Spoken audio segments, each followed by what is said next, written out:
Hey everyone, it's the Tyrant here, and welcome back to the channel. So, why am I reviewing Halo Infinite today? Anyone? Johnson? Oh, I know what the ladies like. Yeah, that's the stuff. So today we're going to be taking a deep dive into Halo Infinite. The good, the bad, and everything in between. It has been a long time since we've seen a mainstream Halo title released. 5 years. 5 long years. Nope, it's been over 6. Now, I'm no fanboy. Not anymore, at least. And I wasn't inducted into 343's Forwarder program or given an early copy to review, so there's no pressure here for me to gush over Halo Infinite, unlike some other content creators within the Halo community. Although, to be fair, had I been placed in their position, I might find myself carrying that burden as well. Note, this review will be completely fair and unbiased. And you know what that saying is, 343? Or as Ultron put it, when the earth starts to settle, God throws a stone at it. And believe me, he's winding up. As a fair heads up, this game has been out for 2 weeks now, so this review will contain at least some spoilers. If you haven't finished the campaign yet and would like to avoid spoilers entirely, I would highly suggest pausing this video and coming back once you've completed the campaign. Having gotten that little piece of information out of the way, let's get started.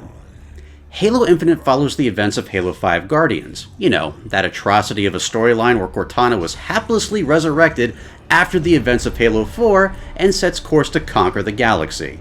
I'll admit, I didn't know what I was in for when it came to Halo Infinite's campaign. Was this going to be some sort of reboot? Would it completely ignore the events of Halo 4 and Halo 5 Guardians? At least in my eyes, the answer is a surprising mixture of both, and a pleasant one at that. I'll start off by saying that just one of my biggest gripes about Halo 5 and its story was how it heavily relied so much on the lore created outside of the games. It's almost as if 343 expected you to know every little piece of information from all the books, graphics novels, films, etc. I mean, hot damn, what were you thinking? Thankfully, Halo Infinite does not do that, and while there are definitely pieces of the puzzle to connect that exist outside of the games, the story doesn't rely on that information. There are definitely story elements that connect Halo 5's story, mostly in terms of what happened with Cortana, as well as how the Banished came to know her. And for those of you who've never played Halo Wars 2, the Banished are now your main enemy in this game, replacing the Covenant from previous titles. See? My No Covenant in Halo 6 video did age surprisingly well after all. Aside from the game's 2 opening missions, Halo Infinite takes place on the semi-open world of Zeta Halo. Does Halo work well with this type of environment? Well, not surprisingly, yes it does. But this really isn't anything new in the Halo franchise either. We've already seen this on a smaller scale with Halo 3 ODST and the streets of New Mombasa. It worked well then, and it still works now. However, I will say that one of my minor gripes with how this is implemented into Halo Infinite is getting from point A to point B. In ODST, the Superintendent was always really good about dropping subtle audio and visual cues as to where you needed to go to get from one core mission to the next. And while Halo Infinite does have its own map and waypoints, it's still pretty easy to get lost. You may think you're heading in the right direction, but suddenly you come across a major obstacle like a gaping chasm. Then you realize that you have to spend another large chunk of time finding a point where you can cross to get to the other side and proceed with the game. I do realize that there are many folks out there who may enjoy this concept of getting lost on Zeta Halo, but at least for me, I would have appreciated having some sort of navigation system that would suggest where to go and the most optimal path to take. And for those who don't want it, maybe this could be an option that players could toggle. When I first started playing this game, my initial intention was to blow through the campaign first, just so that I knew and understood the story, and then explore Zeta Halo on my next playthrough. But without what at least I would consider to be a suitable navigational system, I was at least partially forced to explore, even though I just wanted to see how the main storyline played out first. And before you say anything, yes, I realize there is a fast travel system, but this relies on you taking on secondary objectives in order to travel across the ring quicker.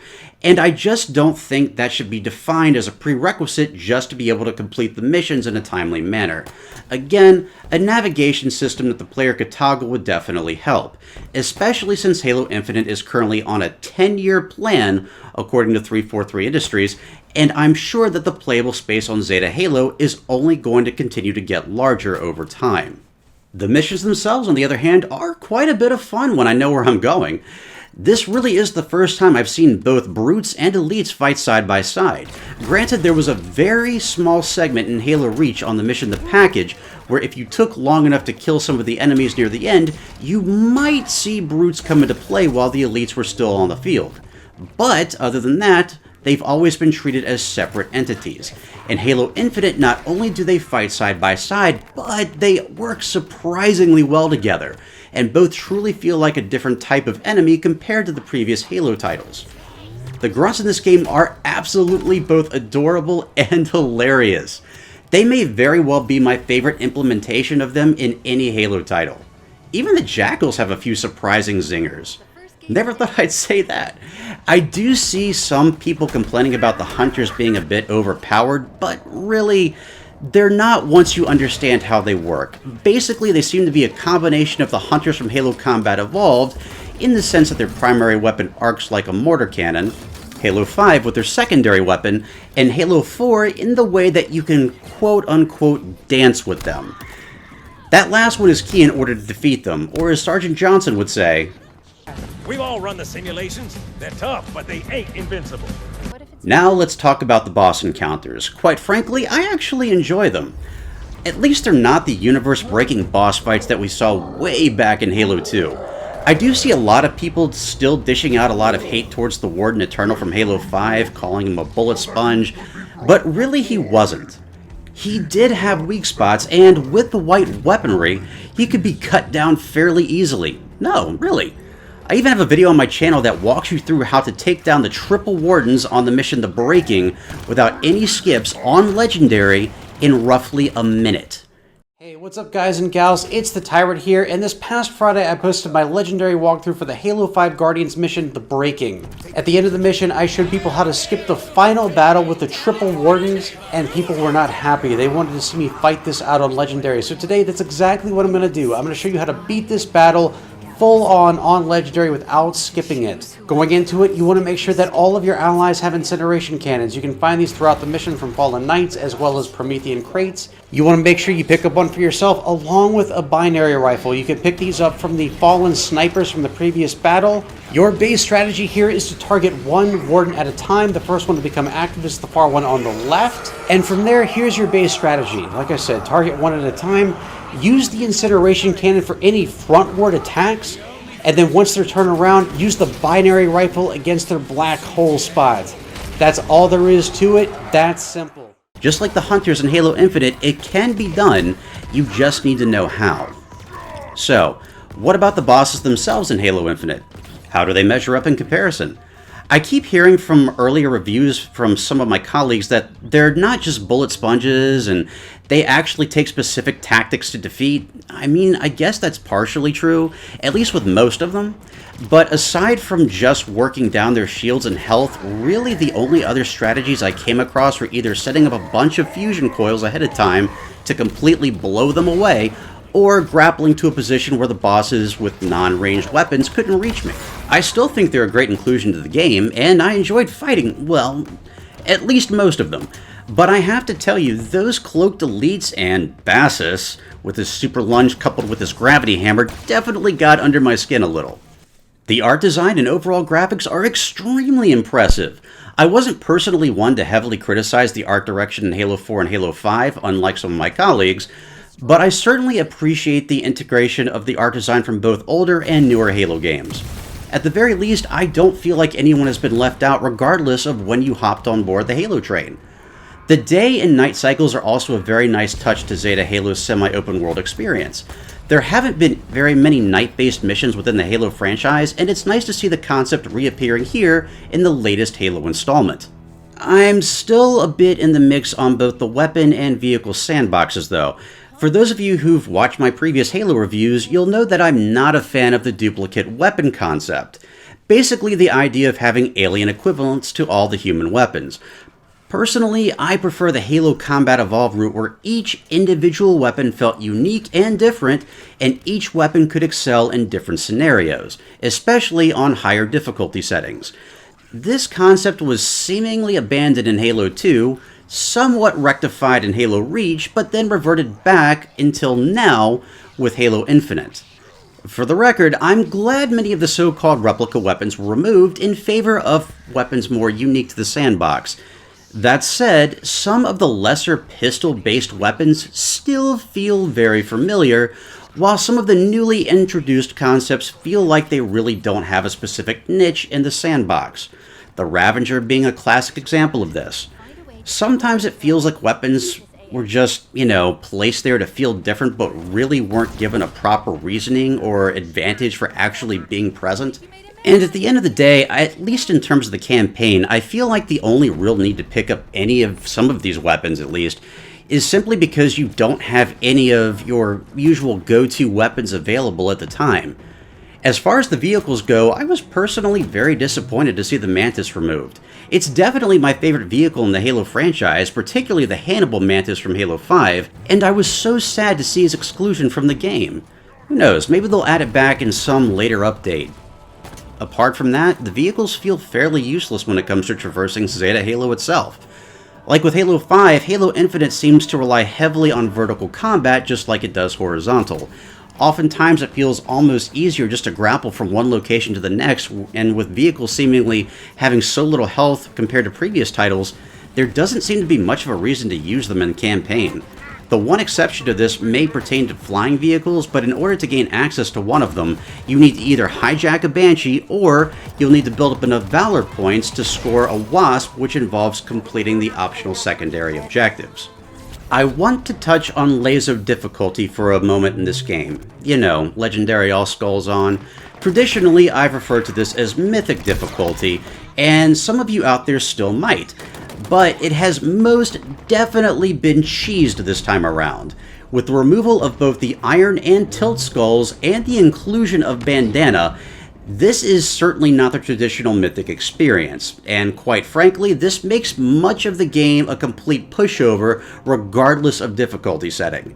In general, it's not nearly as rough as either Halo Combat Evolved or Halo 2, and I often hear its legendary mode compared to that of Halo 3, which, at least in my opinion, was significantly easier than the previous two games. That all said, I do believe in more accessibility to player entertainment. If these modifications deliver an overall better experience for the average player, then I'm definitely all for it. And that also includes the Scorpion gun. Sure, it may have been left in the game unintentionally, but Halo games have always had glitches that could potentially make the game easier, dating all the way back to Combat Evolved. Do I think this weapon should be patched? Absolutely not. If folks find themselves having even more fun with the game with its inclusion, just like with previous Halo glitches, I say leave it in. It only adds further replay value for the greater Halo population. And for those of you saying that you believe it undermines your personal legendary or Lazo achievement that you earned without it, go suck a lemon. Do you know why I created the first Mythic and Lazo strategy guides in the first place? It was to make your personal journey easier for you. Let me do all the heavy lifting while you sit back and enjoy. Halo was always meant to be a franchise that allowed players to experience the games in different ways, and to find their own personal enjoyment. And after creating Halo walkthroughs for nearly 14 years, I still continue to stand by that philosophy. You do you, and just have fun. In regards to the overall story, I really did enjoy it. Do I consider it the best 343 has composed so far? Well, definitely better than Halo 5, but I'll always have a soft spot for Halo 4. As always, Jen Taylor is absolutely remarkable, and I really appreciated how she was able to so distinctly differentiate the character Cortana from that of the weapon. Much like Canadian superstar and Screen Rant icon, Ryan George. What? Escharum was also a very compelling villain, and I thought he was very well implemented into the game. Echo 216 I also found to be a very relatable character. Not a super soldier, or even really a marine for that matter, but someone that you could empathize with given everything he's had to go through. The character development within Halo Infinite was incredibly well done, and hats off to the writers for immersing me in their overall growth throughout the story. Transitioning to the multiplayer side of things, as I've stated in previous Halo reviews, campaign is my bread and butter. I only dip my boots into multiplayer from time to time, but I will say this. From what I've seen in Halo Infinite's multiplayer so far, it's the most fun I've had since Halo 3, and that is most definitely saying something. Yes, I realize there's a severe lack of playlists, and the armor customization is an absolute nightmare. We'll touch on that in a bit.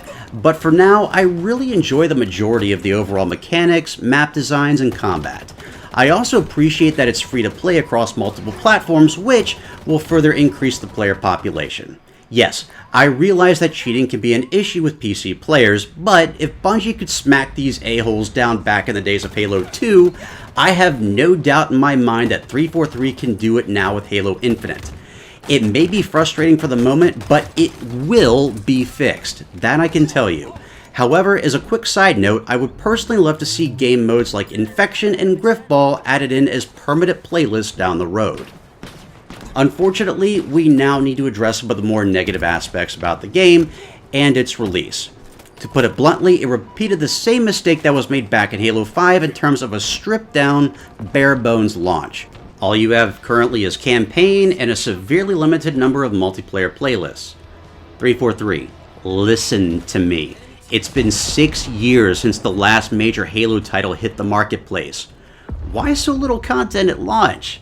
Campaign co-op is a big one. For the first time in the entire history of mainstream Halo titles, we have zero ability to play co-op at launch.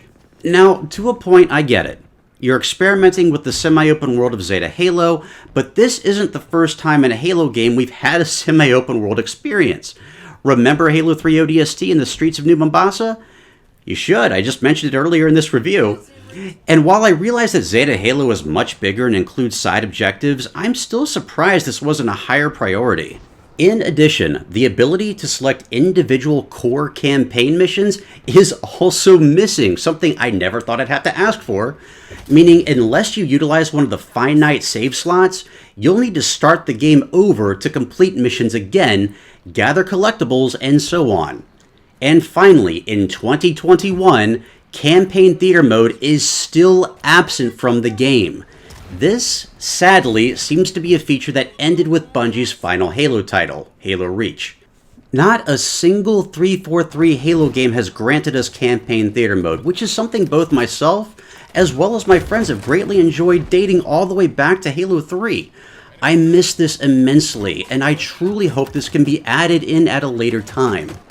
In all fairness, 343 has already stated that things like co-op and selectable core campaign missions will be included somewhere down the line.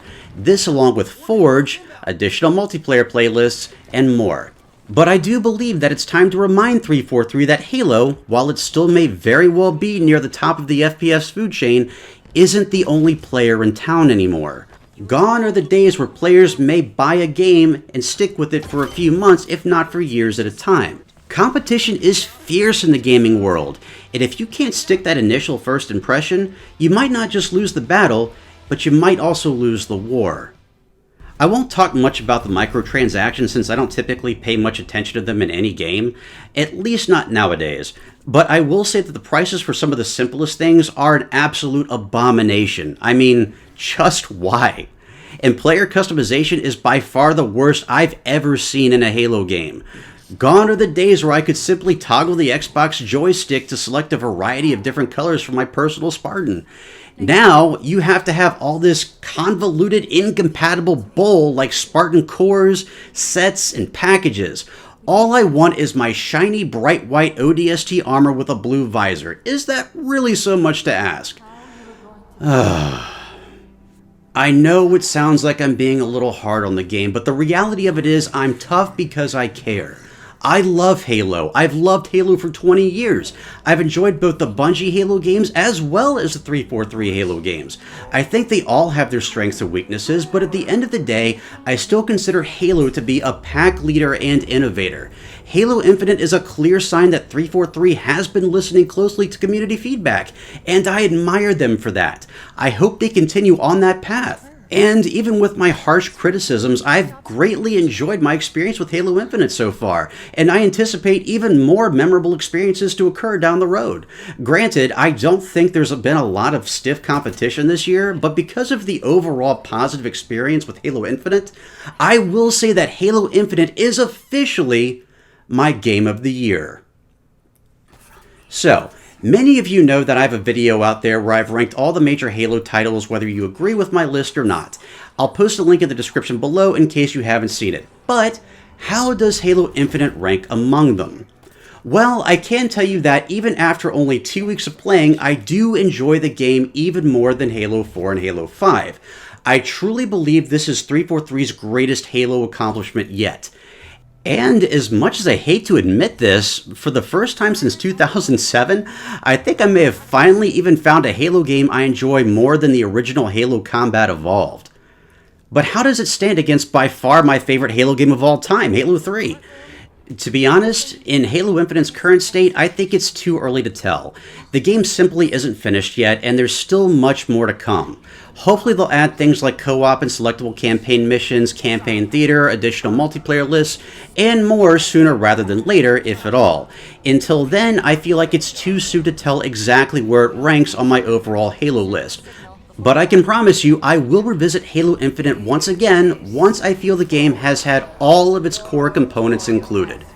So, what do you think of Halo Infinite so far?